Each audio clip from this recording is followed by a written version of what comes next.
In my mid-30s, about 10 years ago, I worked as a security personnel at a cemetery. It was located in a not-so-great part of town, so having someone on site 24/7 was necessary. Even then, we'd still get people sneaking in and spraying graffiti on the stones, or even trying to dig up graves. Most of these stunts happened at night, which was good for me because I always worked the evening shift, usually from 2 till 10. Granted, I'd still have to be there alone for a couple of hours into the night, but it was still much better than the alternative graveyard shift. On this day, I was warned about some people coming by the cemetery at a random hour and just sort of stalking the place. It had been going on for a few days and the other workers weren't sure who they were or what they were doing there, so I said I'd keep an eye out. By 6 o'clock, the other workers had left and it was just me. This was always my favourite half of the shift because I wouldn't have to worry about looking like I was busy the whole time. If we're being real, there wasn't ever much point to me being there when the other workers were around too. Anyway, if you don't already know, the job is mostly made up of riding around in a golf cart and making sure nothing is going on. From 6 to 8, I drive around and picked up a few pieces of trash left in the yard. There were more than a few visitors that came, and at 8:30 I waited for the last people to leave, then I went to lock up the front gate. While wrapping the chains around the bars and putting the lock on, I noticed a group of people on the other side of the road. They were facing my direction like they were watching me. I finished securing the gate, then got back into my car and drove off. I knew that it was likely the group I was told to keep an eye out for, so I parked the cart in a spot where I could still see them. There were 3 people from what I could see. They stayed in the same spot for a couple of minutes before walking away. I drove around making sure they weren't trying to find a way in on the other side, but I didn't see them again.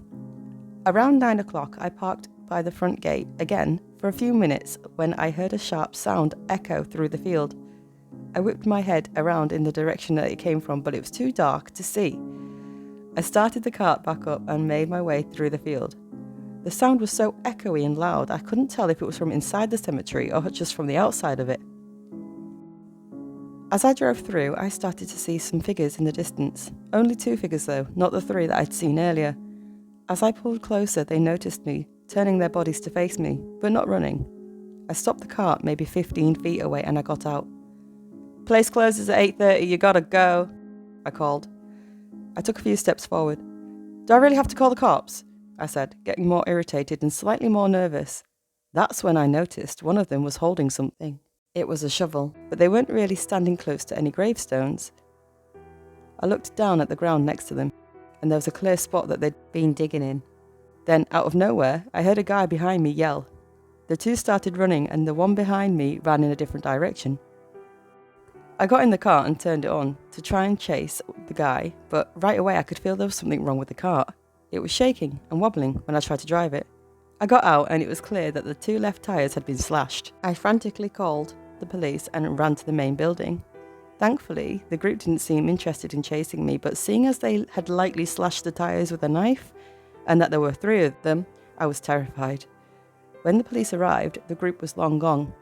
But we did find the half-dug-out hole they made, and we were really confused by it, until we found something else along the fence.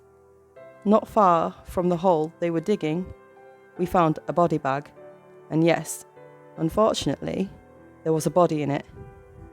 After some days went by, it came out that the man in the bag was part of some gang, and must have been killed in a shooting.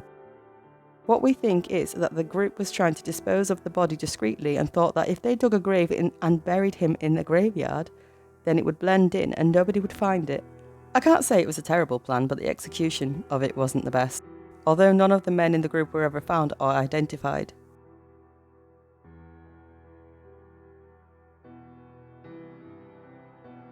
I work at a cemetery on the edge of my town. It's a small one, being only a few acres of land.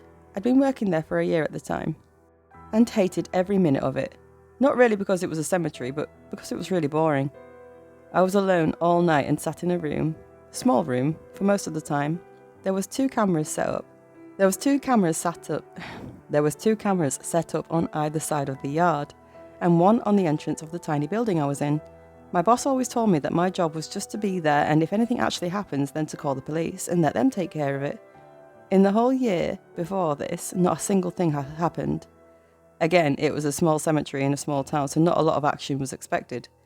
On a Monday evening, I pulled into the parking lot and relieved my co-worker from his day shift. I hadn't slept the best that day, so I brought a cup of coffee to help keep me awake. So for the first hour, I was sipping on my coffee and watching the cameras while scrolling through my phone for a bit. Come 1 a.m, I started to get drowsy. I was nodding off in my chair, and the coffee wasn't really helping either. In the middle of the hour, I guess, I fully fell asleep, and what I think was 20 or so minutes later, I woke up to an odd sound. Metal creaking behind me. I swiveled around in my chair. The door to my building was cracked open, swaying slightly from the wind outside. My heart hurt from the strike of fear that it gave me. I got up and pulled the door further open. Peeking my head outside and looking around. Nobody was in sight. I slammed the door firmly shut and made sure it was fully locked. It could have been a simple mistake, but I felt goosebumps. I rolled back the camera footage outside of the building, and I didn't see anyone coming up to the building. At least after this I was wide awake. I was constantly checking each camera.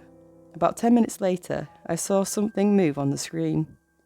It was the camera on the far end of the yard. Someone was walking through the cemetery. I watched as they slowly made their way past several gravestones and then stopped. I waited a few seconds before picking up the phone and dialing 911. Still keeping my eyes on the screen. I spoke softly into the phone, telling the operator that I worked at the cemetery. One more time. I spoke softly into the phone, telling the operator that I worked at the cemetery and there was a man trespassing. The woman on the phone started responding when suddenly the man sprinted through the yard and off the screen. I let out an uncontrollable gasp, moving my eyes all around the other cameras. Looking for him. A second later, he appeared on the other screen, sprinting past it again, and not long after he appeared on the screen, showing the outside of the building I was in. I told the woman what was going on and that I needed to be quiet. I put the phone down and stared at the camera. It was a man who was now standing right outside the door. Then he looked around at the face of the building before locking his eyes on the camera.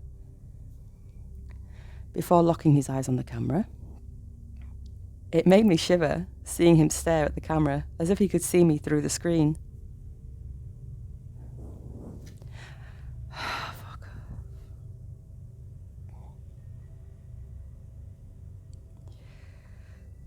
Hello, can you help me? I heard his muffled voice from the other side of the door, and then, without even waiting for an answer, he walked around to the back of the building. There were no cameras on that side, but I could hear his footsteps in the grass. He sounded like he was walking right up against the wall, then out of nowhere, I heard his footsteps, departing quickly. My heart was racing all the way up until the police came. I thought I'd sound crazy, but they found very defined shoe prints in the grass. They followed them, far off, way past the cemetery border, but lost the trail before it led anywhere else. The man's behaviour was very odd, and the way he asked for help was only more odd. I don't know if the door being opened early was somehow him. I don't know what to believe anymore, and despite being scared shitless, I continued working and still worked there. Nothing else has happened, and the man never returned, but I don't think I'll ever fall asleep at the cemetery again.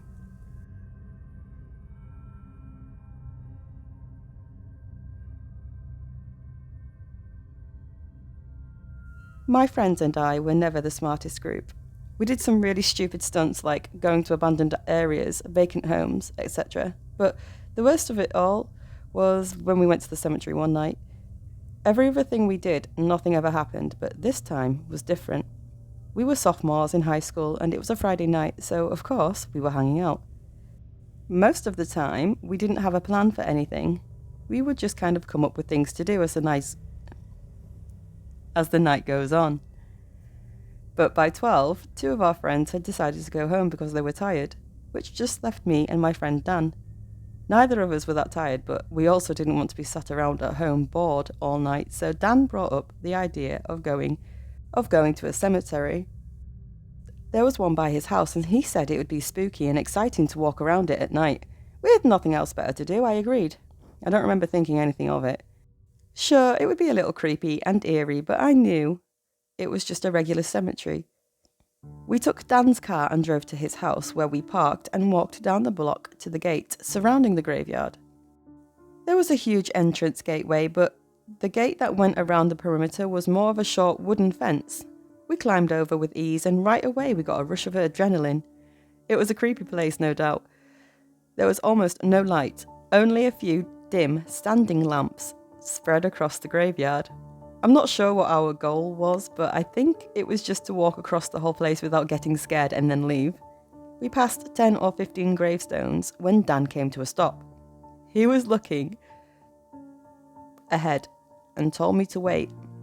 I couldn't see much, but in the distance I could barely make out a figure standing next to one of the gravestones, walking closer to us. Both me and Dan were unsure what to do and just stood there. We both assumed we had totally been caught by one of the graveyard keepers and we were probably going to get arrested or something. The man stopped several feet away, still too far for us to get a good look at him. "What are you two doing here?" he asked.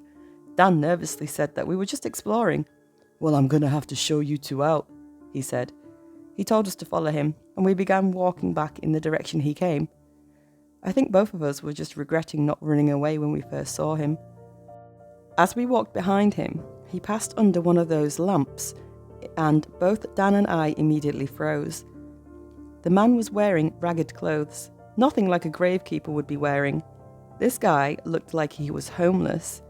The man must have heard us stop because he turned around and you could see in his face that this man was crazy. "Come here!" he yelled angrily. Dan turned and ran, and I did the same. The man's footsteps behind me were so close, it felt like he was going to tackle me at any second. My adrenaline kept me going, and we managed to jump the fence. We heard the man stop on the other side, then punch the wood fence in frustration. We immediately went home and told no one, except for our friends, because we knew what we were doing was illegal.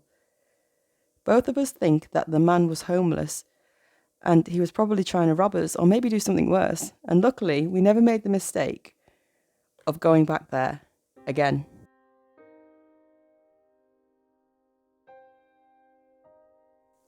Back when I was 14, 15 years old, I hung around with a sizable group of friends. We would meet up in what we called the field, basically a large park in the middle of a residential area, which backed onto a cemetery. On one side was an imposing hotel with large grounds, and on the other, fenced in, was wastelands. We hung around towards the back of the field, which was surrounded by trees and bushes, so visibility was nil from the streets. Added to that, it was very poorly lit, so we would build bonfires at night to provide light and warmth in winter. During the day, large gangs of us would come and go. We'd head to the shops or play curbs on the street. A local weirdo would often walk by, looking back over his shoulder at us every few seconds and immediately averting his gaze if eye contact was made. He would shuffle around the corner only to reappear at regular intervals. He was an absolute creep, and this was displayed in his physicality. He was short and of slim build, balding, with tufts of hair that crept down his nape of the neck. As previously described, he would walk in a shuffling motion, stopping abruptly and turning around to watch us. His eyes darted all over the place, and he never made direct eye contact. Being teens, and with the bravado of safety in numbers, we never really viewed him as a threat. The lads would roar at him, call him a perv or a pedo, and tell him to F off. We gave him very little thought, otherwise, to be honest. One night, around November/December, I'd arranged to meet friends in the field after dinner. Around this time of year in Ireland, it's pitch black by 4 p.m. It was about 6:45 p.m, and I was 15 minutes early. The field was dark and empty, but with the fearlessness and naivety of youth, I strolled up to our usual spot at the back of the park to wait. Keep in mind that this was around 95, 96, so nobody had a mobile phone, really. We had customed a little hut in one of the bushes, complete with branches that we used as seats. I settled in on one of them and lit a smoke. All was silent for several minutes until I heard a slight rustling in one of the bushes. I was slightly concerned, but figured it was just a squirrel. The rustling stopped for a few moments, but then picked back up again, louder and more vigorous. Definitely not the work of a squirrel. Alarmed, I shot up from my seated position and tried to make out the source of the noise in the dim visibility. Out of nowhere, he emerges from the bushes. Pounced would be more accurate. and he was mere feet away from me. He stared directly at me with the most menacing grin I have ever witnessed to this day. He put his finger up to his lips in a shushing gesture. I bolted, through the bushes, branches whipping my face, and I stumbled at one point, catching myself before I fell.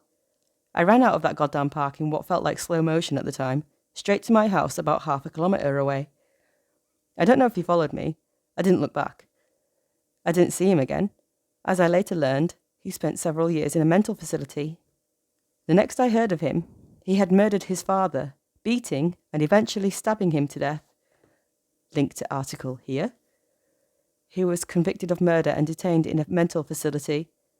I thought little about him in the past 20 or so years since that incident, until a few months back. There he was on my bus, gazing around creepily. He looked my way, but there was no recognition on his part. Creepy neighbourhood killer? Please let us never meet again.